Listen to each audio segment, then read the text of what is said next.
Okay.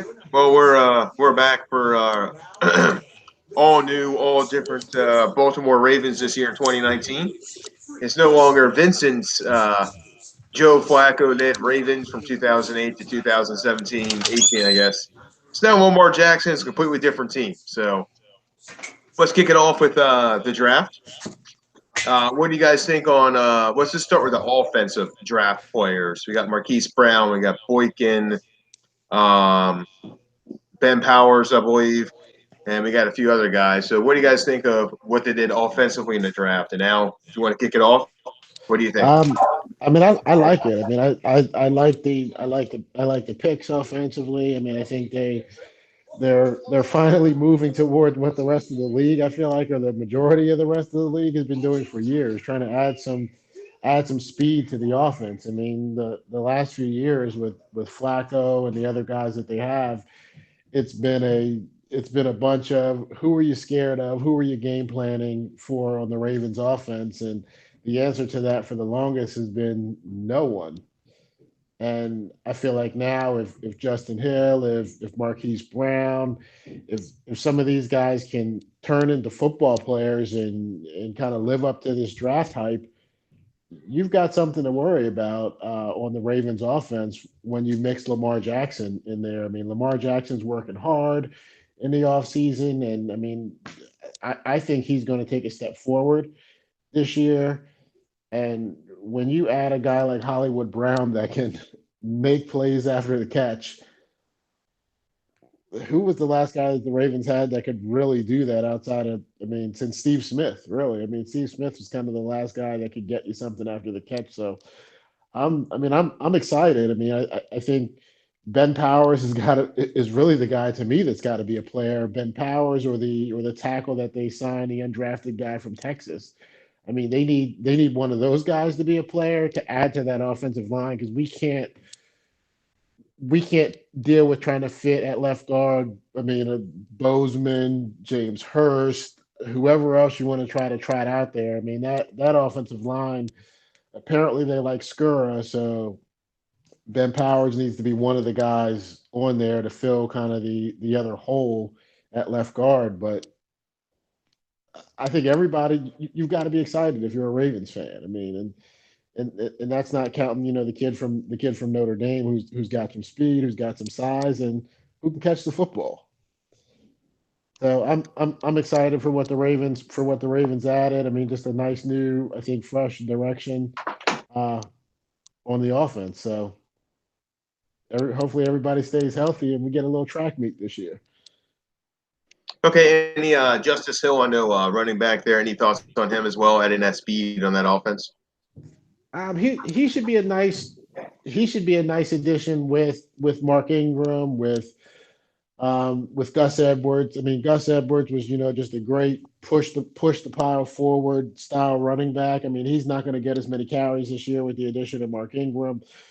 Justice Hill hopefully can give you some of that just speed, a dynamic guy out of the backfield. I mean, a little bit of what the Ravens lost when they lost Ray Rice. I mean, he'll be able to give you some of that is the hope. I mean, I'll say don't get it confused. I mean, this guy isn't blazing fast. I mean, but he has some good quickness. And he has something that none of the other running backs in the Ravens roster have. And that's some quickness, some agility, some make you miss and hit a home run. And they don't have that. And Harbaugh's been saying for a while, I mean, he wants a home run back. And this is their first chance at getting that because we all know Kenneth Dixon's not that guy. Gus Edwards is not that guy, although I think he had a great season for the Ravens last year. But if I'm looking at the three guys that they're dependent on, it's the veteran Mark Ingram and Justice Hill and Gus Edwards really kind of in a pinch to come and take some carries as well. But I like everybody that the Ravens drafted on offense. I'm excited. I would have loved to see one of the top offensive linemen fall to them, but when you scream out Marquise Brown and he creates some excitement for the city when you pair him with Lamar Jackson.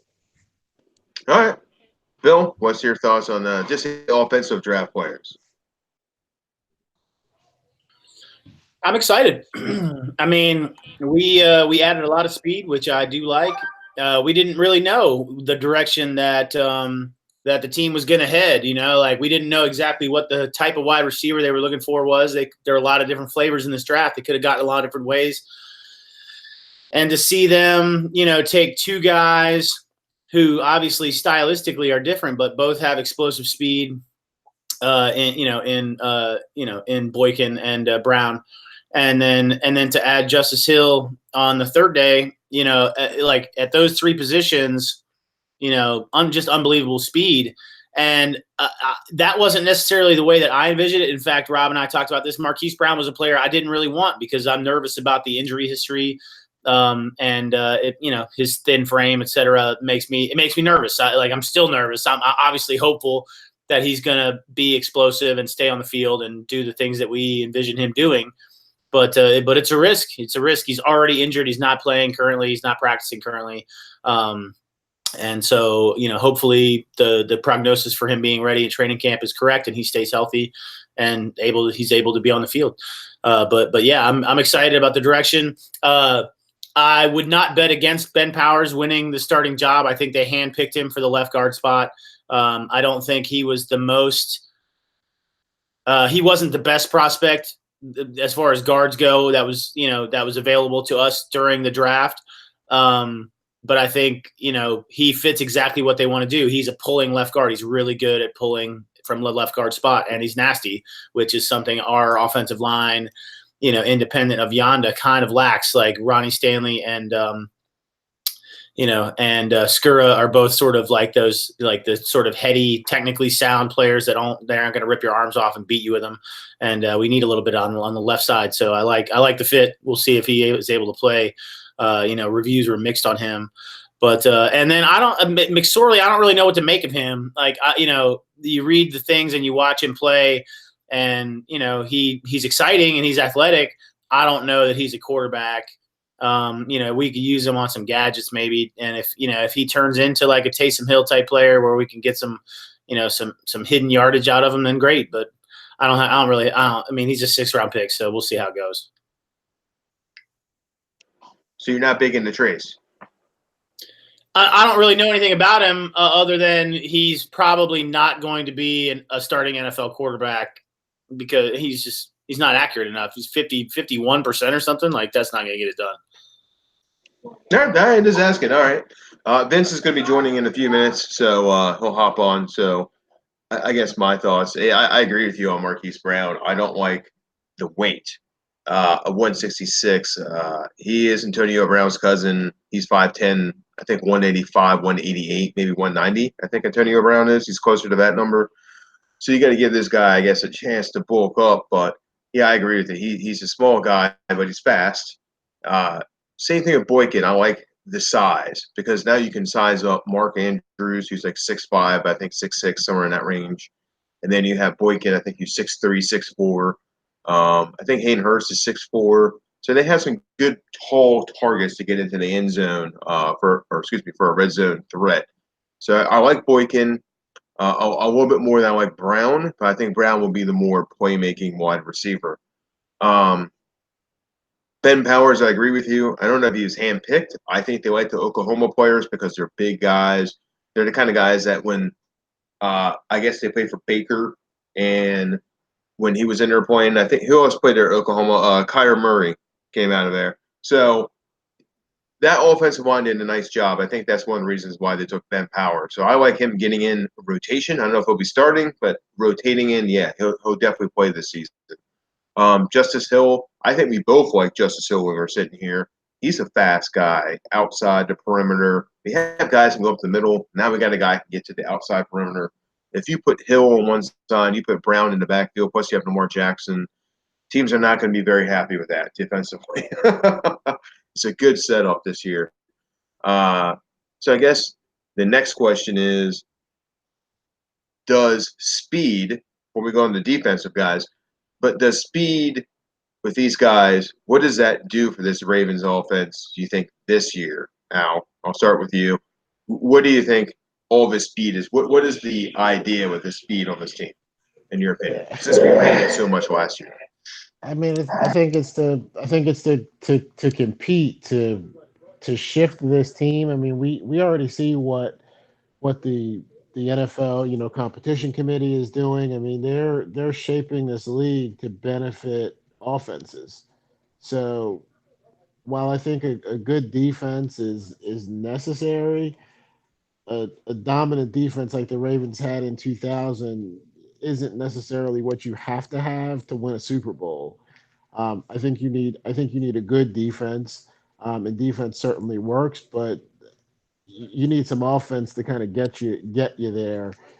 And what are they trying to do with this speed? I mean, they're trying to combat some of these defenses. I mean, they're trying to combat what Cleveland's trying to put together up there when you have Miles Garrett, Olivier Vernon, that are going to be rushing off of the edge there now. I mean, a Sheldon Richardson who's going to be plugging up the inside of that line. I mean, Denzel Ward, Greedy Williams on the outside.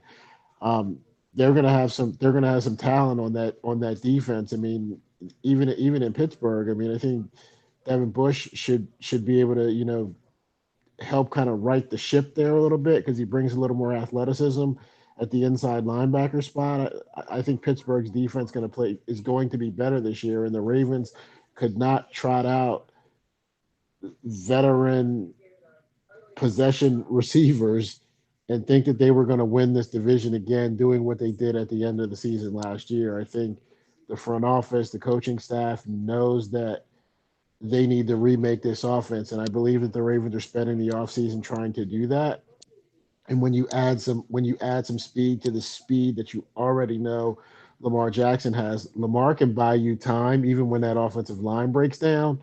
So you've got speed in the receivers and the running backs now that can get open, and they should be able to make plays. So Greg Roman's got the task of pulling it all together. Because I mean, speed is great, but if you can't do anything with it, that doesn't help you either. But Greg Roman's got a big task because I think this is the best. No, I won't say that. You can't say this is the best collection of talent that the Ravens have had because we haven't seen any of these rookies play yet. But I think it could be the best collection of offensive talent the Ravens have had in a while. All right, let me go to Vincent because we just started, Vince. So we're just talking just the draft, just the offensive players. What were your thoughts on them? Marquise Brown, Miles Boykin, Ben Powers, Justice Hill, and Trace. What are your thoughts on those guys coming onto the team, and how does that change the offense?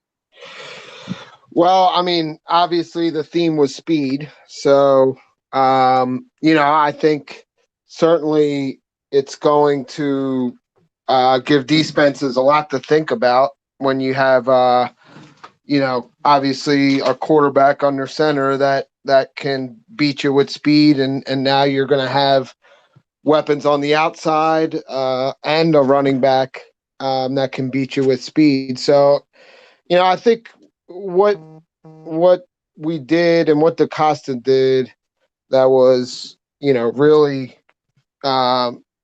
successful was just identifying pieces that fit in this offense. So, I think at the end of the day, those pieces, will certainly help Lamar. But more importantly, they're going to help this offense and just take the next step in terms of being able to be a threat, both run and pass. So, we should be able to stretch teams both horizontally and vertically now, but,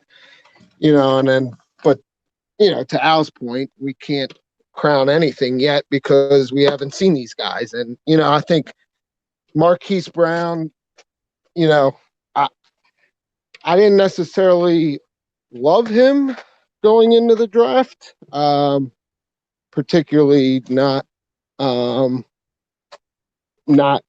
as in the first round because the injury history does have me concerned. But I think looking back, he is the type of receiver that I think was needed for this offense. So I understand what we did. I think we did what we needed to do to put the pieces together for this offense to be successful with the way we want to play football, with Lamar under center. So, really it's just about these guys living up to the hype at this point and seeing what they do. But, I think Boykin is somebody who, is very interesting. I think he's got the size and the speed element to stretch vertically and be that red zone guy, which, clearly we didn't have in this offense right now. So I think, overall, I'm not ready to say this is the best collection of talent we've had or anything to that effect yet. Certainly, I think we can all say that we did more in this draft to address offense than we probably maybe ever have. But, that's all well and good until we actually see these guys play. All right, Bill, what's your thoughts on what they're trying to do offensively with these guys and adding in? What do you think they're going to be trying to do? I just think the main goal for all of the speed that we're adding to the team is to punish the other team if they try to stack the box. Like, we're going to run the ball a lot. We drafted a tiny wide receiver in the first round, but our offense is predicated on us dominating in the run game. And if we can dominate in the run game, they're going to start cheating people up. Man, we can't stop this run. We got to get somebody else in the box. We got to get two somebodies in the box maybe. And then over the top, and hopefully that is the way it works.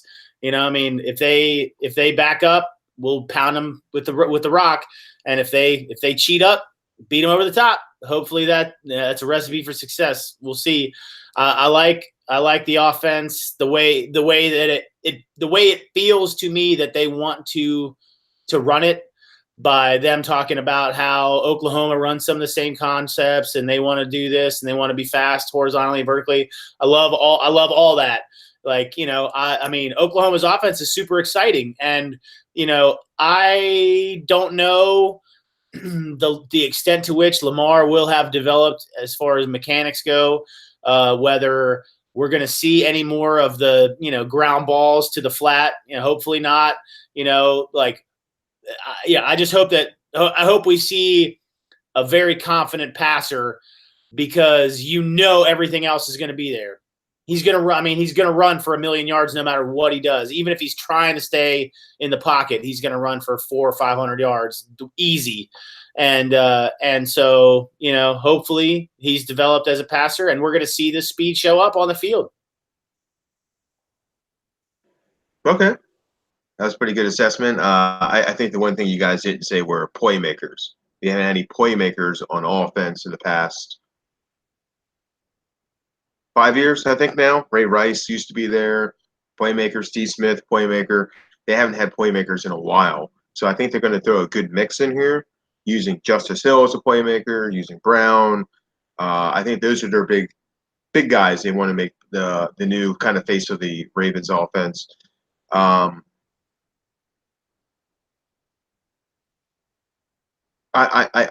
I'm not disagreeing with you. I think they want to run it a lot. I think they just want to run teams down and do time of possession. I think they want the quick screens. I think they want the quick bubble shots.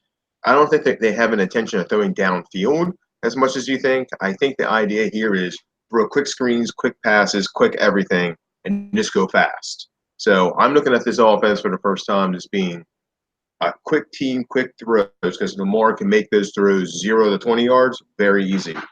And as long as he, like you said, as long as he kind of calms down and he doesn't throw it in the dirt because he gets a little nervous or he just didn't follow his mechanics. But as far as I heard from him, and we'll hit that subject next, is he's been practicing very hard. He's changing his mechanics. He's trying to throw it better in the tighter window. So I think the idea here is do what Tom Brady and them did before. Quick screens, quick passes, quick stuff. You remember they used to run that 2-set back all the time, especially if you play Madden. That thing worked every time. Yes, we're not playing Madden. I'm just saying they use a lot of screens in the back. All right, Al. This isn't Madden. I know it's not Madden. I said I understood that. I'm just saying a lot of quick screens, the 2-set backs. That's all I'm saying. You might see Marquise Brown back there quite a bit. I'll finish about Boykin. Particularly, he is an annihilating blocker on tape. I mean, he blocks people when the run is away from him. He hustles downfield from the opposite side across the entire field to block somebody on runs downfield. He's a very good blocker. So in addition to the fact that I believe he can develop as a receiver, he really only had good quarterback play for the one season, and he produced. And so I'm anxious to see if he's going to, develop as a threat to, like, I want his play on the field to match the athletic numbers that showed up at the testing, because from watching him on watching games from Notre Dame, I liked him as a player, but he doesn't look like the type of guy that runs as fast as a deer and jumps out of the gym. Like, he doesn't look as athletic as he tested, even though I like him as a player. And in addition to all the athletic numbers being off the charts, the guy just crushes people in the run game. So I do like that. All right. I'll throw it back to Al. We'll hit real quick. Lamar Jackson. I guess the question is, I'll throw some stats out. Over under 3,500 yards passing. Boy, Rob. I have no idea. This is a bold prediction. Over under 3,500 yards for the guy. I'm not making bold predictions in May. All right. Do you think he'll throw for 3,500 yards with this new team? I hope so. I mean, it's really gonna. I'll say this. It's all gonna come down to the new young players, and can guys make plays. I think that's what they're trying to give Lamar Jackson. There's a little bit of what I think a lot of great quarterbacks have, which is that guy that can take a bubble screen or a quick slant and turn a 5-yard pass into a 50-yard pass. And if you can get Marquise Brown to do that a few times, once a game, yeah, I think he does throw for 3,500 yards. But it's not going to be him throwing down the football field for 3,500 yards. It's going to be a combination of, I think they will throw the football down the field some. They didn't add the speed to not throw the ball down the field, but guys are going to have to help Lamar push the football down the field and make plays to get the football down the field with yards after the catch. So he gets 3,500 yak. All right, Vincent. 3,500 over under. Such a Rob question. Yeah. I couldn't care less, just to start there. But if I had to say, I just don't understand my question. With the guys we draft and what we look like, do you think he'll throw for over 3,500 yards? I guess my point is, I think the offense is probably not structured where there may not even be 3,500 yards available to him. If we're all like we down, but I don't know that 3,500 is pretty pedestrian in today's NFL, but I just don't think that within the structure of our offense that it necessarily matters whether he throws 3,500. I think the key is, can he be more consistent as a passer and be a true threat as a passer, because that'll open up the run game. That'll open up some of the other things that we want to do. And I think, some of the yak yardage might get him there, to Al's point, if we can get some of that. I mean, we've frankly never had that in our offense. So, I think that's the appeal of a Hollywood Brown, but I don't know. I mean, I really don't care. I need, what we need from Lamar is being a much more efficient passer, and he's got to protect the football. So those are the two things that I care about for Lamar. I don't care how many yards he throws for. He needs to be a more consistent passer from the pocket, particularly outside the numbers, where he clearly struggled as a rookie, and he's got to protect the football. I mean, he put the ball on the ground in every single game he started as a quarterback, and that just is not sustainable. So to me, those are the two things that I care about. Okay, Bill, over under 3,500. I believe that he will be under 3,500 passing, but over 4,000 total yards between passing and rushing.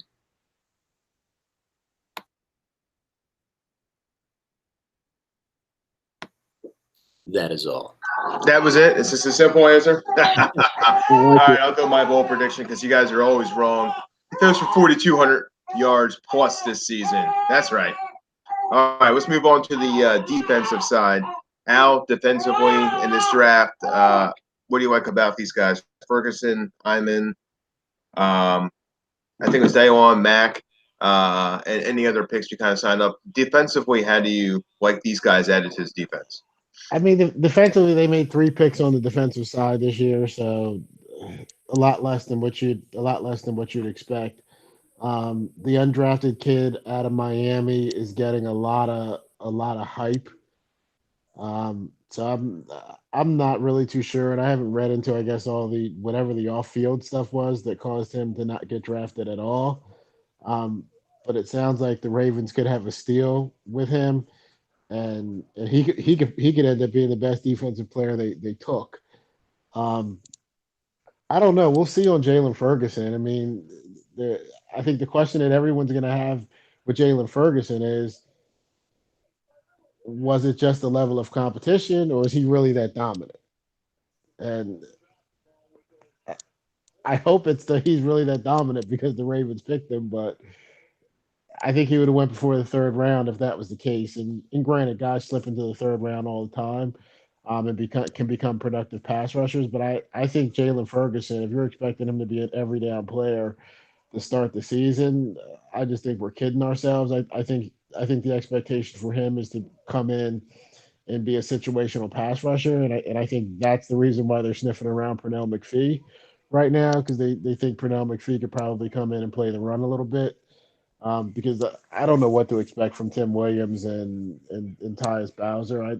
I think we saw some flashes from Tim Williams, but last year, so hopefully he can put it all together. I mean, the cornerback that they took from USC is going to get an injury in the preseason, and he will go on IR. He's not going to be on the active 53-man roster, and I think that was intentional. I think that is because they probably expect to move on from Jimmy Smith once his contract is over. And the kid from USC was the best available player on the board, and he'll kind of give them a player that can fill in and help them to replace Jimmy Smith as a big, tall, hopefully shutdown corner for the Ravens. But I think he's just one of those guys that gets a mysterious foot injury, hand injury, and he's on IR probably after the 2nd or 3rd preseason game. That's my guess. Dalen Mack, I think, will probably make it into the rotation and potentially play a little bit. But again, I forget the guy's name from Miami, the D tackle. If this kid lives up to form, he could be a starter for the Ravens. But I think Mack may get into the rotation for the Ravens. So I'm not wowed by the defensive picks because there were 3 picks, and I think there's one of those picks that, unless he blows them away in the off season and in the preseason, I mean, he's going to be an IR candidate for the Ravens. So the defense, I'm just more concerned with the guys that we brought back and the guys that we brought in versus the rookies. All right, Bill, what do you think of the 3 defensive players we got and this defense coming into this year for these guys added in? Gerald Willis is the player from Miami that you were reaching for. Just thank you. As far as the guys that we actually drafted, I think with the exception of Ferguson, all of them are with an eye to the future. I think that the pick Marshall is definitely with an eye towards Jimmy Smith not being here going forward. He's big and fast and tall and rangy. I will say the things that I read, and I watched a lot of video after we picked. I watched everything that's available, everything that is commercially available, basically, about all of these players.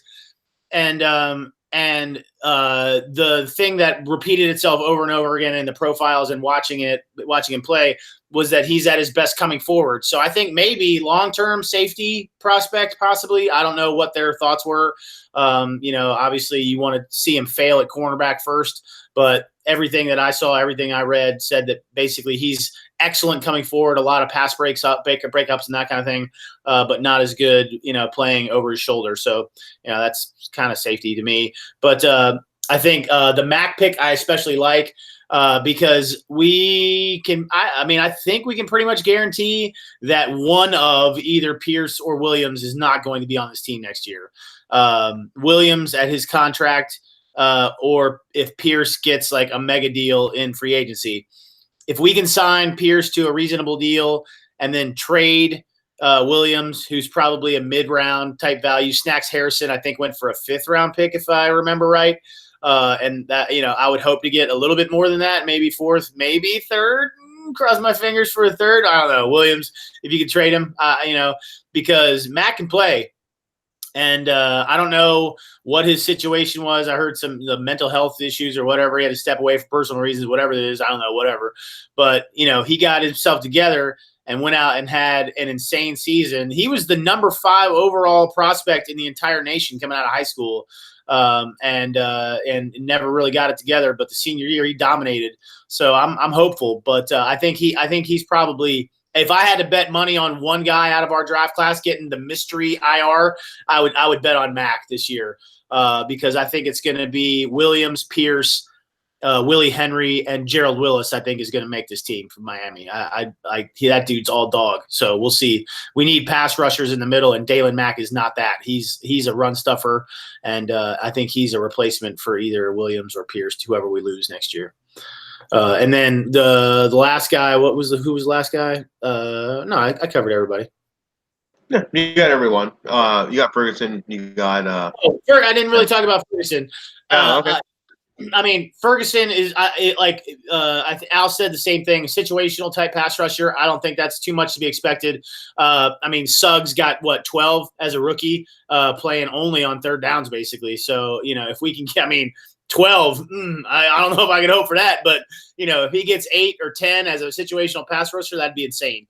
And he did play some crap teams, but he produced against good teams too. They played teams that were no joke, and so he played all right.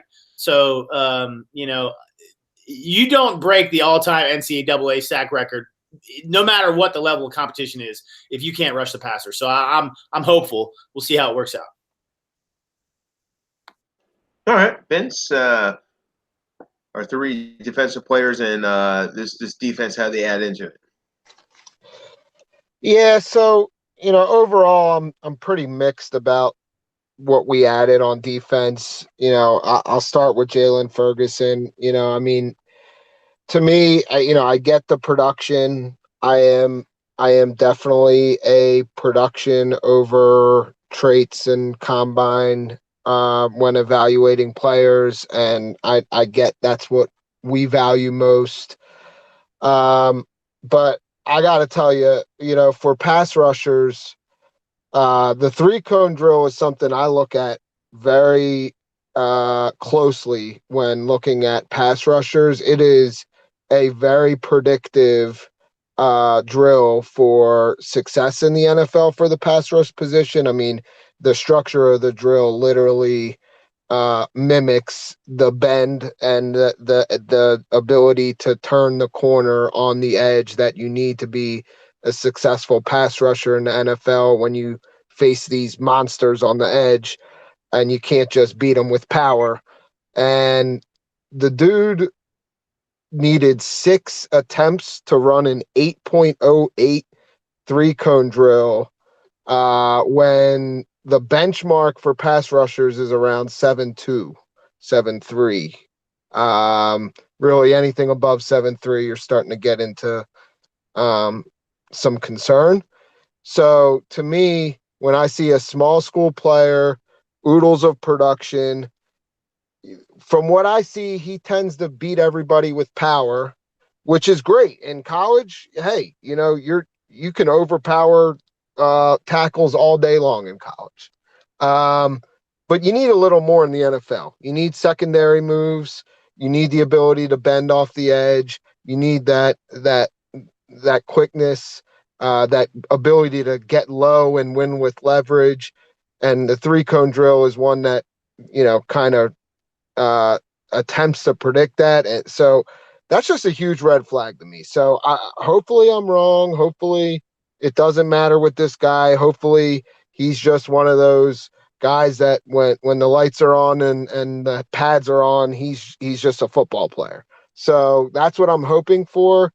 To me, he's a wait and see. So I have concerns, but I think where we got him was an acceptable place given the production. So I can't fault us for where we drafted him. I'm just not personally overly optimistic, and we'll see. And obviously he was the big one there. I agree with you guys on Dalen Mack. I thought he was a nice pick. That was definitely an eye towards the future with the Pierce and Williams situation. I'll be interested to see what we do with Pierce during the summer. I think that'll be a big indication of what happens, whether if we are able to lock him up. I think that really puts the writing on the wall for Brandon Williams, and obviously Mack can be that next man up from that perspective. Iman, I think is a guy that has the traits, but really never lived up to it in college. So, I think he's one where you hope to develop him. I think in my opinion, he's the most likely red shirt candidate of the group, given our depth at corner, assuming we don't get hit with the injury bug there. I think he is a red shirt candidate, and as I think Bill said, an eye towards replacing Jimmy down the line.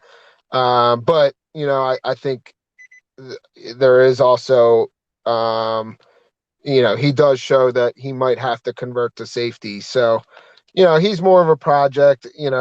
Overall.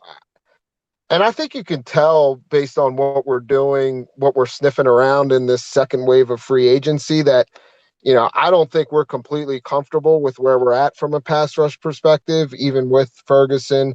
We're obviously sniffing around Pernell McPhee. I still expect us to monitor that market, particularly if we get into, mini camp, training camp, and we're not liking what we see from Tim Williams or Bowser. But, I mean, obviously the glaring thing was we must really like where we're at inside linebacker, because that was the obvious hole we didn't address, which, I think if you put aside, the fact the captain in the middle piece, which I think we're not going to get that from anywhere right now. I think that's those guys don't grow on trees. I think we can work with Kenny Young and Peanut. So I'm starting to come around with that, but overall, I'll just leave by saying that I think with all of the talk and the hype around the offense, I don't think many fans are realizing just how much we lost on the defensive end, and I expect, or I mean, I don't expect because I hope not, but I would anticipate I won't call it a significant step back, but I don't think we'll be nearly as dominant of a defense. I just can't imagine how we would be, given what we lost, given kind of the relatively, outside of Earl Thomas, lack of replacements, which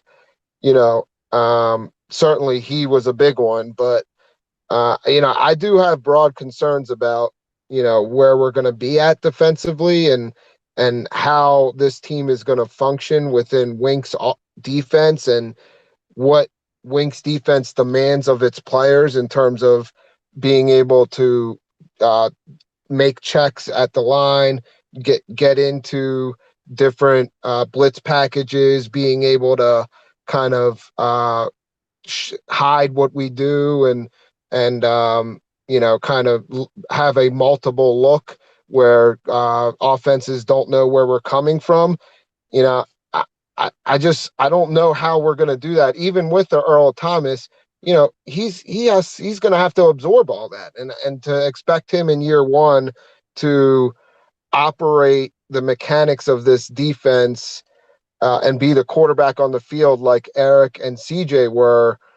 I don't think that's a realistic expectation in year one of him being on this team. So I think we will need to dial back the exotic looks that we tend to thrive on, and that means we're going to have to win with talent, and that's where I get a little bit concerned about where we're at from a pass rush perspective. Still love the secondary, but I think again, in all the hype around the offense, I just feel like it's kind of getting lost in the shuffle that I do expect us to take a bit of a step back on D. Okay, we'll about to address that as the next question there, but I'll give you mine. I think you guys already talked about Mac pretty well, so I agree he's a rotational guy. Does he make the 53-man roster? Probably not. But I'll stick to Ferguson myself. So I watched some of his video as well. My concern is the exact same thing as Vincent's with the 8.08 second three-cone drill, but he's a power guy. One of the good things about the Ravens defense is they have a very good defensive line that allows those linebackers to run free while they're back there. Yeah, they're going to miss some things, and you're correct. They're going to miss the leadership. They're going to miss the experience, but they'll have to gain that as they go through the season. So I think you're going to see two different defenses this season. You're going to see a defense the first 8 games that's going to be different from the defense the last 8 games. So I think they'll learn a lot more. I think the idea here for Wink is time of possession. So if the offense is running the football correctly, they're executing pretty well like they did last year, and the other team's going to get the ball for 24 minutes. And I think they're trying to shrink that maybe a little bit more down to 22 minutes because DeCosta said he's an analytical guy like myself. He knows when he hits those kind of numbers, his odds of winning increase big time. So this defense this year, I think, is going to be completely different than we've ever seen. I agree with you, but I think they're going to blitz more. I think their goal is just blitz because the secondary could handle it. So I'll go back to Al. Does this defense finish in the top 10? Go ahead, Al.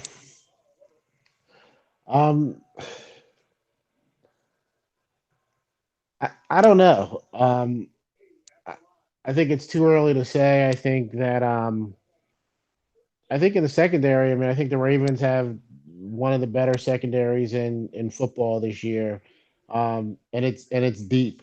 So that's the one thing you like. The linebacking group is the group I feel that's a little bit skeptical. The only thing I think that you can lean on in the linebacker group is this will be a lot of the players' second year with Wink. So to Vince's point, with dialing up some of the exotic schemes and looks, that may help some of the guys in the linebacking group. And I I wouldn't sell Earl Thomas short. I mean, I think Earl Thomas is probably going to come in and be able to grasp this offense pretty quickly. I mean, he's been here, he's been working. I mean, he's certainly reached out to the greats like Ed Reed already to try to kind of understand the Baltimore culture, what it is to be a great safety in Baltimore. So, do I think they're top 10? I'm going to go with yes. And and the reason why I say that is because I think we're going to see a little bit more of what we saw last year, which is I think the offense is going to be able to control the time of possession. And I think our defensive guys are going to be fresh again this year, kind of like what we saw last year. So I don't think they're going to have the top defense in the league this year, but do I think they make it in the top 10? Yes. I like it out. All right, Vince. Top 10 for this defense, or do you think they go just outside? Well, after my speech, I guess I'll say they'll fall outside of the top 10, but and look, I don't want to be completely down. I mean, there's still enough talent on this defense to be plenty good enough for this team to be successful. I just think the mix of what we're going to need to do to be successful is going to be different than we're at. I mean, I don't think so I think to your guys' point, yeah, sometimes the best defense is a great offense that can hang on to the ball and keep your defense fresh. So, I do think that, the way we will want to play offense and the way that we will need to be successful offensively will lead to higher time of possession, will lead to less time on the field for the defense, which will help them. So, maybe ultimately that helps, keep this team, maybe barely in the top 10. But, for me, it's about being able to make the plays that matter at the end.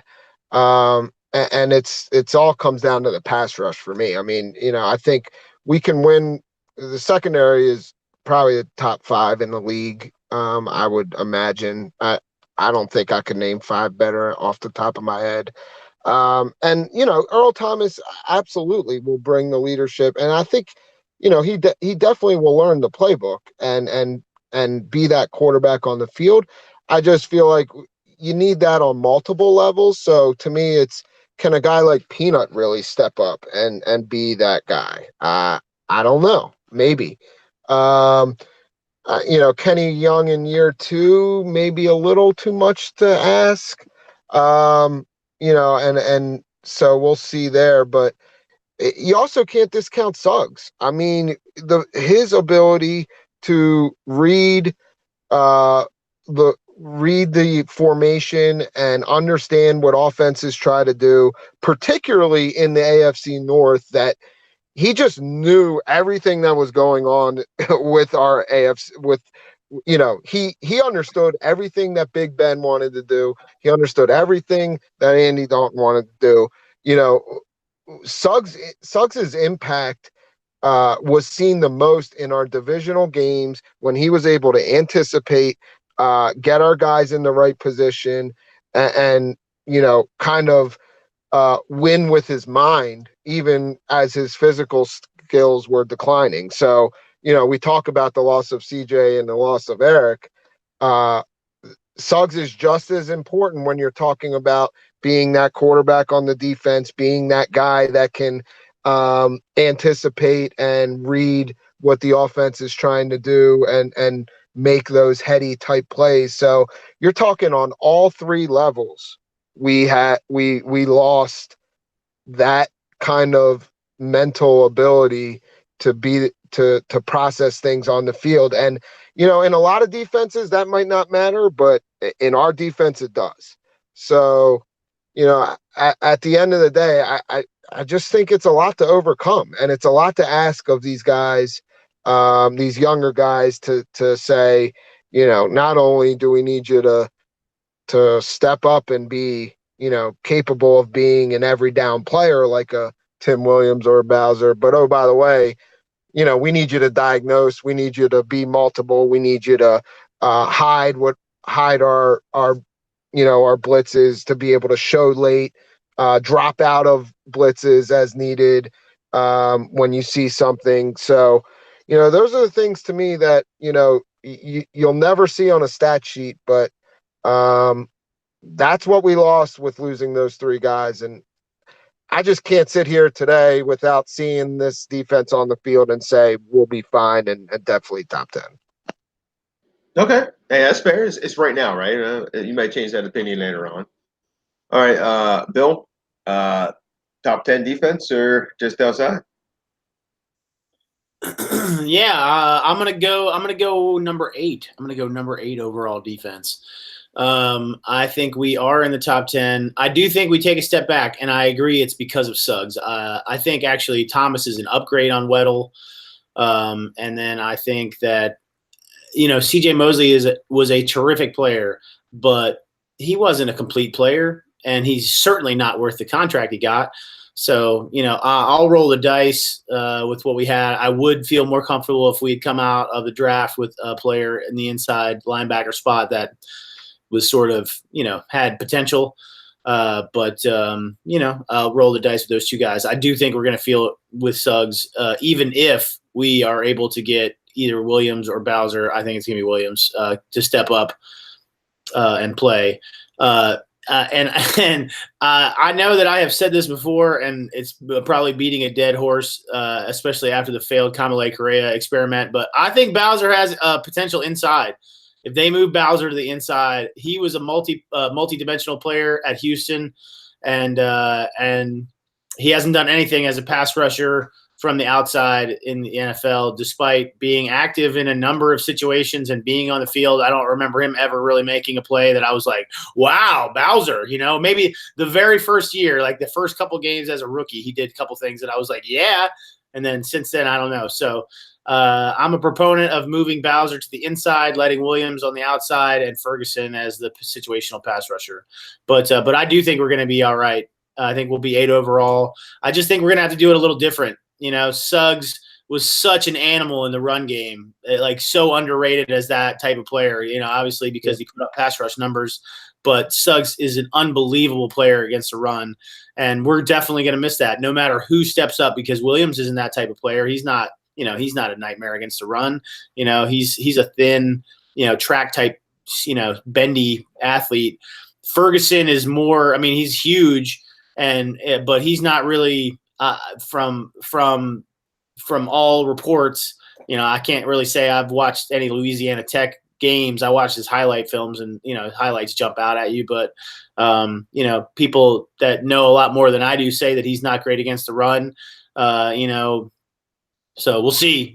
But I think we're going to miss Suggs, but I think we're still going to be good enough against the run with Williams and Pierce on the inside that it's not going to create that much thing. And like everybody else said, our offense is just going to grind that clock down. We're just going to eat clock. And when offenses only get 6 possessions on the whole game, how many yards can they get? We're going to be somewhere in the top 10. So.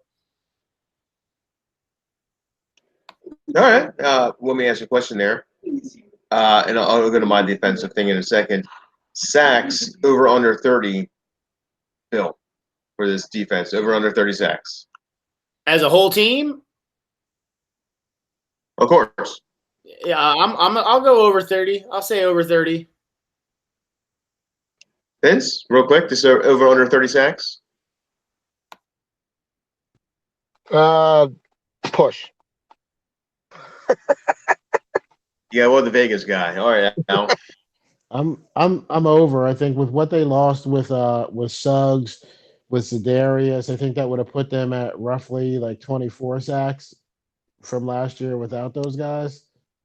I want to say it was somewhere in that number. So I think you got to find 7 or 8 sacks to get over 30. And hopefully Jalen Ferguson can be that. But hopefully, I think the first start is certainly can Tyus Bowser be that guy for you, because I think they need him to be the every down player, because Tim Williams isn't an every down player either. He's a situational pass rusher too. But I think, and I'll revise the over now that I just saw that every team in the league besides the Raiders had 30 sacks or more last year. Yeah. I definitely think that they're over. I think there's a couple things you gotta look at. Matt Judon is going to be playing for a big contract. This guy's trying to get paid. Money motivates. Look at Pernell McPhee. The last big season that he had was his contract year. He had 7.5 sacks. Za'Darius Smith, best year he's had so far, a contract year. He had 8 sacks last year. So maybe you get more of the same. Maybe you get more of the same from Matt Judon. So I'm over 30. All right, well, here's mine. Does the defense first go in the top 10? That answer is absolutely yes. In fact, I think this will be the top 5 defense this year for 3 reasons. One, strong secondary. Hang on, strong secondary, which is very good. They're going to rely on the secondary more than you think. They have a great defensive line. The problem is what we all said, it's that middle linebacker group. But I think they throw the kitchen sink at teams, so they're going to do a lot of rushing, a lot of mix crisscrosses. They're going to do a lot of crazy stuff this year. So I'm going to go over the 30 sacks. In fact, I'm going to go over 40 this year because this is going to be a defense that only has to play 5 to 7 minutes, maybe in 4 minutes per quarter, maybe. I don't know. But top 5, over 30 sacks. I'm going to say 40, 45 sacks. And I'm going to say that this defense ends up being better than you think by the end of the year. I'll move on to the next question. Marquise Brown, over under 1,000 yards receiving, over under 7 touchdowns. Al?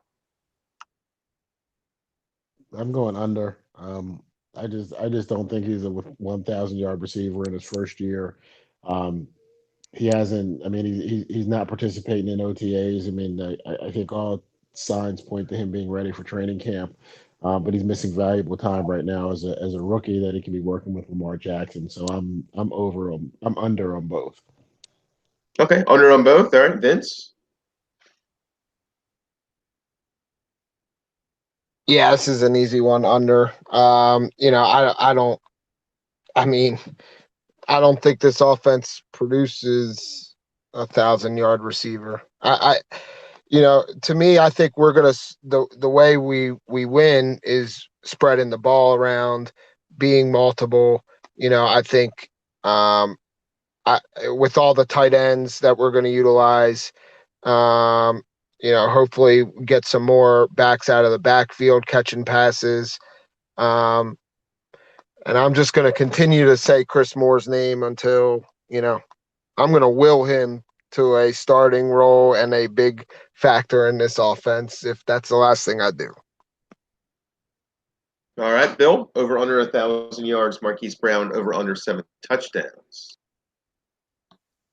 I'm going to go under 1,000 yards, over 7 touchdowns. I think that our offense, he's going to be the featured big play receiver, and I think teams are going to have to respect the run, and they're going to cheat up, and we're going to run play action, or they're going to be confused by the mesh point on a read option, and Lamar's going to have some easy throws with Marquise running across the middle, behind the blitzing linebackers. I think he's going to be under. I think he's going to be under 1,000 because I don't think he's going to catch as many balls. If I had to bet, I'm betting he's going to be in the neighborhood of like 45 to 50 balls, but I bet you he gets 8 touchdowns in that. Wow, no one has any faith in this. I'll take it. In fact, this guy's going to end up with 1,400 total yards. Total, over 1,000 receiving, over 500 some yards rushing. This guy's going to end up with over 7 touchdowns. I'm going to talk right now. Playmaker, 12 touchdowns for Marquise Brown this year total. This guy is a playmaker. What they went out and did is something you haven't seen in a long time on this team on offense. They got playmakers. They got guys who could do things. You could trick people. You could run to the outside. You're going to look for my boy Justice Hill there. Maybe he gets 500 yards rushing, maybe 200-300 yards receiving, but he's going to be a factor in this. So is Mark Ingram. They're going to run it. He's going to throw it a lot too. So Marquise Brown is going to be their linchpin. He's going to be excuse me, sir. They're going to put Marquise Brown. I'm worried about him. They're going to put him on the field, and this guy's going to be a playmaker because you have Lamar Jackson back there who's already a playmaker, and he inspires the offense to do better. So I see everybody on here over 1,500 yards total. That's receiving and rushing. Over 1,000 yards receiving, and over 12 touchdowns. I'll give him 12 touchdowns total on the year. Go ahead, make your point, Mr. You think it's so funny because we drafted him. Go ahead. Go ahead, Bill. You got your comment. Hit your rebuttal. Yeah, you had a rebuttal. I did I have a rebuttal? I don't know. I was just like, that's a tall order, man. It's an offensive guy, like I don't know, man. I don't know. That's a bold. It is bold. It's bold. I'll give you that. It's bold. Not bold when you have playmakers on his offense for the first time in a long time. All right. One thing we don't talk about here, and we probably should this year, is pretty big, is the AFC North. The Browns, the Steelers, the Bengals. Who do you fear the most? I'll start with Vincent. Who of those three teams in our division do you fear the most, and how do we beat them, in your opinion? This is a tough one for me. I think, the sexy answer would be the Browns based on everything they did. And I'll ultimately go with the Browns. And, it's really because Baker Mayfield's a bad motherfucker. And, I just, I'm very worried about him in our division. To me, it's if they can, if Kitchens or whatever, Freddie Kitchens can somehow corral all those personalities and get them to function as a team. They certainly have all the pieces, and I think frankly Baker will be a big part of that corralling, because I think he's just a natural leader. And the fact that he's young and already basically took command of that team, I think that'll help keep people in line, especially with the whole, Jarvis and OBJ and their relationship. I think that'll work.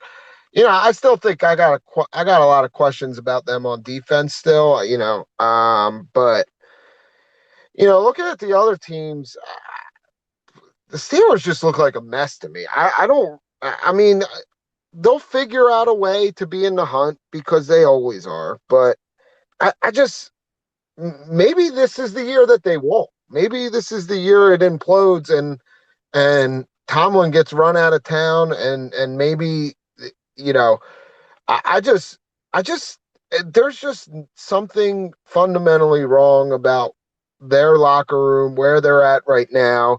It's basically Big Ben has free reign on the team.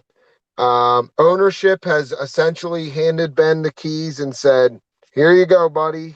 We're going to side with you. This is all about you. And, to an extent, that would make sense, right? He's the franchise quarterback, future Hall of Famer, multiple Super Bowls, etc. But it feels like he's lost the locker room to a degree. And I think that's a significant issue for them.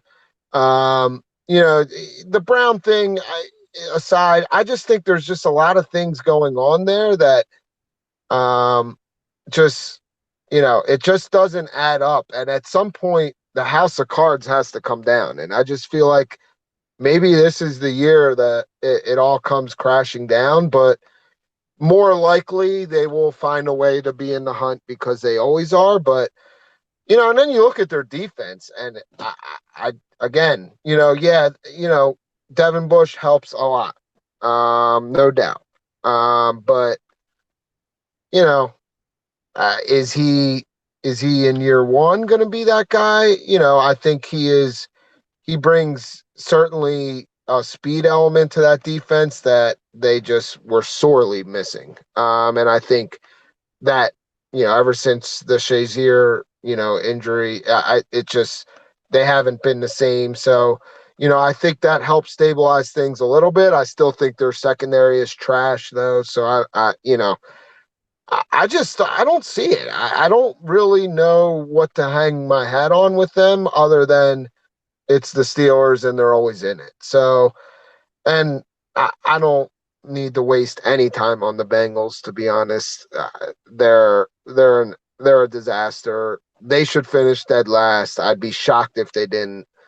Um, but so yeah, to me, it's the Browns, with the caveat of being able to handle being the sexy pick, being almost the hunted to a degree, based on all the hype they are getting. So I think that'll be an adjustment for them with a rookie head coach and a young quarterback. So I can see that not working out, but when you look at everybody else, I feel like we're still in a really good spot as it relates to the division. But definitely the Browns are the one to fear because the talent and that freaking quarterback.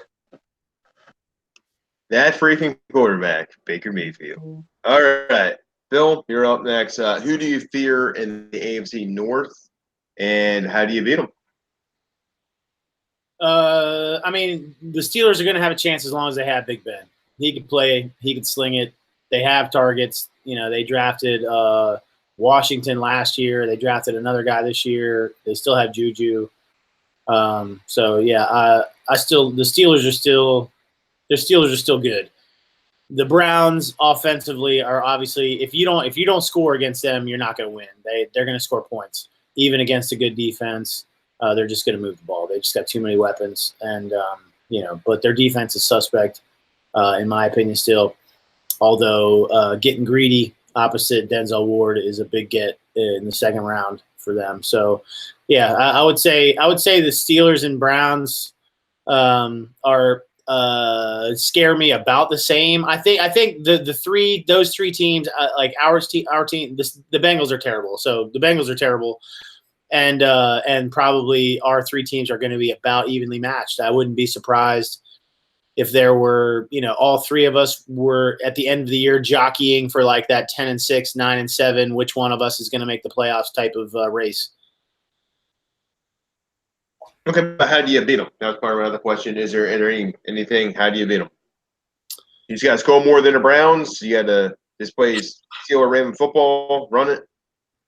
I'm never one to. I don't want to wish injuries on anybody, but if Brandon Williams pulled the Tony Siragusa on on Mayfield to Rich Gannon from the AFC Championship game, that would give us a fighting chance in the AFC North. But no, I mean, we're gonna have to play good defense against Baker. We're gonna have to rattle him. We're gonna have to get in his face and hope to get our hands on a couple of passes. Because he's going to sling it. They're going to score points. If we can intercept him, if we can, whatever, cause a fumble in the pocket, something, get a big special teams play return. But we're going to have to score points, manufacture points and limit their possessions. All right, Al, AFC North, who scares you and how do you beat them? I mean, listen, on paper, the Browns are a heck of a football team this year on paper. When I look at the Browns, I mean, you've got Odell Beckham, you've got Jarvis Landry, you've got Baker Mayfield, you've got a stable of running backs with Nick Chubb, Duke Johnson. So there's a lot there for the Browns. Defensively, I think they'll probably be a little bit better this year. The linebacker spot, I don't know, but I think with Olivier Vernon, Myles Garrett coming off of the edges for them, we'll see what Greedy Williams does. We'll see what Denzel Ward is able to do in the second year. They're a good team, but I can't look past the Steelers. I mean, if Devin Bush is as advertised, I think that defense gets better. I think the problem for Pittsburgh was always when Ryan Shazier got hurt, you could get outside on Pittsburgh and you couldn't. And that was almost kind of what made Alex Collins and had the Ravens fans thinking he was going to be great last year, was because he played some great games against Pittsburgh getting outside, and he would have never been out there had Ryan Shazier been healthy. So for me, I worry about the Steelers because, I mean, you still have Ben Roethlisberger. I mean, no matter how much people don't like Mike Tomlin, I mean, he's a Super Bowl winning coach. in the NFL. I mean, you've got Juju Smith-Schuster, you've got James Conner. They drafted Benny Snell, the running back the running back from Memphis, who I think will add kind of a big bodied back that you can mix in a little bit with James Conner. I think they're going to be better than what people think. The cornerback that they drafted from Michigan State should hopefully be a little bit better than what Artie Burns was for them. But the reason why I'm not sold on Cleveland yet is because, one, it's Cleveland. Two, you're talking about a rookie head coach that has zero head coaching experience in the NFL, and he has a lot of personalities that he's got to pull together. And I think it could be a challenge, and I think you're already starting to see it. I mean, Odell Beckham shows up for OTAs, and then he decides to leave and says, "Oh, I'm not going to be a part of OTAs." Now, I mean, those are all things that, as a rookie coach, Freddie Kitchens is going to have to deal with. It's a little easy when you kind of come in, at the end of the season, everybody loves you because they were just happy Hugh Jackson got fired finally, but the Steelers are the team. The Steelers are the team for me because I think Vince said it. They always find a way when you're counting Pittsburgh out. They always find a way. I think the Le'Veon Bell was just he left because it was just the Steelers weren't trying to pay him the money that he wanted and the contract that he got. Mike Maccagnan got fired for it today. Where that was the nail in Mike Maccagnan's coffin, the C.J. Mosley contract and the Le'Veon Bell contract. But you've got Big Ben, and I mean he's a Super Bowl winning quarterback, and I think he's going to make them competitive. I think Cleveland will be right there. I don't think this is the 0-16, 1-15 Cleveland Browns anymore. I definitely think they're probably going to be a team that's 9-7, potentially 10-6, fighting to win the division. All right, my turn. I'll be honest with you. I don't like any of the teams in the AFC North. I think they're all actually pretty good this year. The Bengals still have Joe Mixon, Giancarlo Bernard, AJ Green, John Ross, Tyler Boyd, Tyler Eifert. They still have good players on this team. It's just a matter of putting it together. It's quarterback play and putting it together. And the question is, can they do that this year? I got a weird feeling, yes, they will. So they're going to be a factor somehow in the AFC North. Steelers, man, they still have, like you said, Juju Smith, Connor. They still have Dante Moncrief, James Washington, Vince McDonald.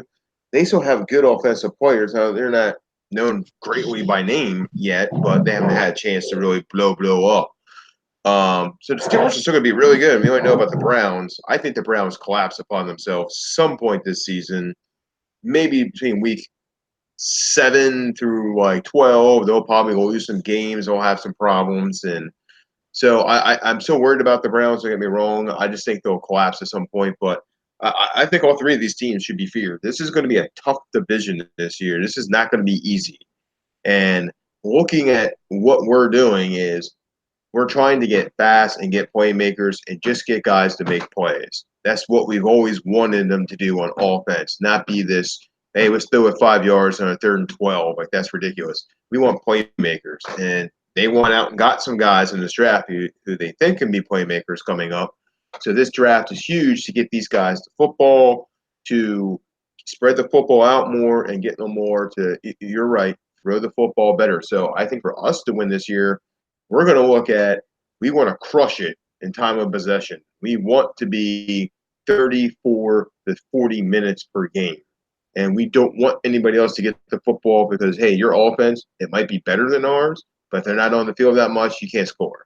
So I fear all three of them. I agree with what you guys are saying. I think towards the end of the year, these 4 teams are going to be kind of in that mix starting at week 12. From that point going forward, the North will be just what it should be, a battle. So this is the first time I've ever said all 4 teams, I think, have a chance at getting this, and all 4 teams are pretty dangerous. All right, we'll wrap things up here. I'll go back to Vince, if you want to, just any closing thoughts on this season or anyone you want them to get still a free agent or anything else you think to do between now, and we'll come back at 2 weeks into the actual training camp in August. But anyone you want to see them get this or free agent or any closing thoughts? No, not really on the free agent front. There's nobody out there that really excites me much. Just stay healthy, and I'll be interested to see in mini camp, once that rolls around next month, kind of what this offense will look like, obviously how Lamar has progressed. And, at the end of the day, we'll go as far as he takes us. You guys heard my concerns about the defense. We'll have to win with controlling the clock and being efficient on offense, and that is where we need Lamar to take that next step from an efficiency perspective, from a turnovers perspective, taking care of the football. So really at this point, just stay healthy. Let's get through mini camp, this dead period. I'm not really interested in much else out there, and let me throw one thing for you. In the mini camp, I wanted to add that in, so thanks for saying that. Are you looking for Lamar to be throwing it a little bit deeper in some of those videos? Like, you want to see some more deeper passes, or are you looking for just more accuracy? I'm just curious. I just want to see consistency with his mechanics and ball placement. I don't really care if it's, and look, in shorts, or in, wherever they're in, it's tough to get a read. So I'm not going to overreact. So, and certainly, I think we just get highlight videos anyway that come out that is just going to show, all of his good throws. Right, so, right. I think it's more about reading what the beat writers have to say, understanding kind of what they're observing in terms of the consistency with his footwork, his ability to, with his ball placement outside of the numbers. That's kind of what I'm looking at. You're not going to be able to evaluate kind of, how he does in the pocket or turnovers, because obviously you need the live bullets to see that. But just, is he consistent in his drops? Is he consistent with his base? His footwork. That's what you want to see, because he should be in practice in those type of settings. So I want to hear that, because if we're still hearing the inconsistency, that, then you're like, all right, well,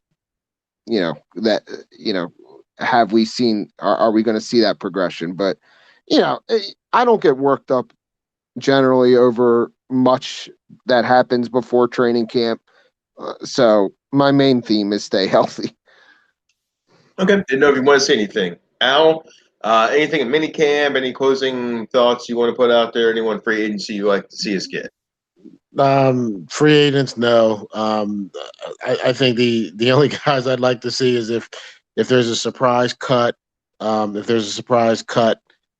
later on throughout the process. So, I mean, once training camp starts for teams and someone gets cut, if I was the Ravens, I mean, I thought Darren Lee played okay last year in New York for the Jets. Like, I'd take a look at him. That's just my opinion. I mean, there's no pass rushers out there. I think they're sniffing around. I think they brought in Matt Longacre earlier in the week. I think they're talking to Pernell McPhee, but there's no pass rushers out there. I mean, Shane Ray has not lived up to the hype, and I don't even think it's worth taking a flyer on him. I mean, Jamie Collins was the only other guy that I may have taken a flyer on, and he signed with the Patriots today. So free agents, no. Stay healthy. Hopefully a speedy recovery for Marquise Brown so he can be a full go for training camp. Those are really just the things that, I want to see. I mean, I want to see who steps up and becomes the leader of the Ravens defense. I mean, is it going to be Earl Thomas like a lot of people expect? I mean, is Peanut going to surprise people? I mean, he surprised me last year just with his play on the football field. Is he ready to take the next step? I mean, he was the man. I think it was at Portland State when he was in college, and now he's going on his third year in the NFL, and really has a chance to make some big money, get a big time contract. But how he steps up as a leader is going to be the big thing. So I mean, you want to see all the great things, but how Lamar Jackson progresses, all that, you're not going to know that until the season starts. We all know the preseason is going to be pretty vanilla. Week 1 is when you'll see those things. So I just want to stay healthy, no injuries, especially at key positions. Just the injuries to the guys that you were planning to put on IR anyway. The Dalen Macks of the world and some of those guys they're trying to hold on to for the future. All right, Bill. Any closing thoughts? Mini camp? Anything you want to see out in that? Any free agents? I can't think of any free agents that I would be interested in at this point. There's really nothing out there that would excite me. I mean, if they brought back Pernell McPhee, like to play that Zadarius Smith third down inside pass rusher role, Eric DeCosta knows more than me. If he sees Pernell and he thinks he's playing well, thinks he's healthy, whatever, then I'm not going to argue with him if we brought that back. I would look forward to seeing if he was going to make an impact if they brought him in, but there's nobody I want. As far as mini camps and stuff, I'll be interested to see which of the undrafted guys, step out. Yeah, every year we've got somebody that makes this team. Obviously the smart money early is on Willis because he was the marquee guy that we signed, the guy that everybody thought would probably get drafted that didn't. But I'm going with a dark horse candidate, EJ Ajaya from North Texas at the inside linebacker spot. That's my pick for the undrafted player that makes his team this year. So we'll see if it shakes out. Bold predictions. I thought you were going to go with Joe Horn Jr. I was about to say Joe Horn Jr. joined this team. No. All right. I guess my closing thoughts and everything. I agree. No free agents, so I'm done with that part. I think in mini camp, I would like to see more of his passing mechanics. I think accuracy is his biggest deal. If he can really focus on that, I think we're going to be okay. I want to see a lot more of. I want to see what the offense looks like in minicamp. I want to see what their kind of schemes they're running, and I don't care if they just show me the best. Just show me the best of this thing working. That's what matters most. I guess when we come back, we'll have an idea because we'll have 2 weeks of training camp in. If we come back like August 5th or 6th, because our first game is August 8th. So I like to do a podcast either just before training camp or during training camp, but before that first game, so we can kind of take a glance, and we'll come back a couple weeks after that. But I have nothing else. I mean, I'm excited for the football season. Obviously, the suckiest thing about football season is it's the end of summer. Basically, the summer's starting to wind down. We get football back, so there's only 75 more days until football is back. So, anybody got anything else? Sounds like a no. So no. No. Oh no. Oh, Al, no. Sounds like we're pretty good. All right, man. So we'll come back just about 2 weeks into training camp. We'll take a look and see what this team looks like on our podcast, and then we'll have that first game, man. And I'll make my bold prediction. The Ravens go 12-4 this year. Oh boy. 12-4. Be ready for a surprise. All right. We'll be ready for it. Yeah, 12-4. I keep asking. I'll take 10 and over, but no one keeps taking my bet. So 12-4 is my bold prediction. I'm getting 10-6. They're in the playoffs with that. No. They're getting a second round or first round bye, man. They're taking the second pick. New England will probably get the 1 because I hate them. But no, we're going 12-4. Be prepared. Lamar Jackson doesn't take a big step. He takes a leap, a quantum leap. I love it. What's the old saying? From your lips to God's ears, right? That's right. That is correct, sir. Hey, I'm telling you, you're going to love this team. And guess what else? One more thing. I'll make one more bold prediction. The Ravens have 2 top 25 fantasy football players on it this year. 2. Bill, I didn't hear what you said. I can see that. I mean, I don't think it's unreasonable for us to expect a running back to get into the top into the top 10 of running backs. And Lamar, I mean, if Lamar scores touchdowns, the running game adds an enormous amount to a fantasy quarterback. I don't even play fantasy, and I wouldn't be surprised. I mean, people are going to put up insane numbers, but if Lamar scores touchdowns, he's gonna score points. You got that right, because he's a playmaker. Okay. You know what else he is? The most electrifying player in the National Football League. You heard it here first.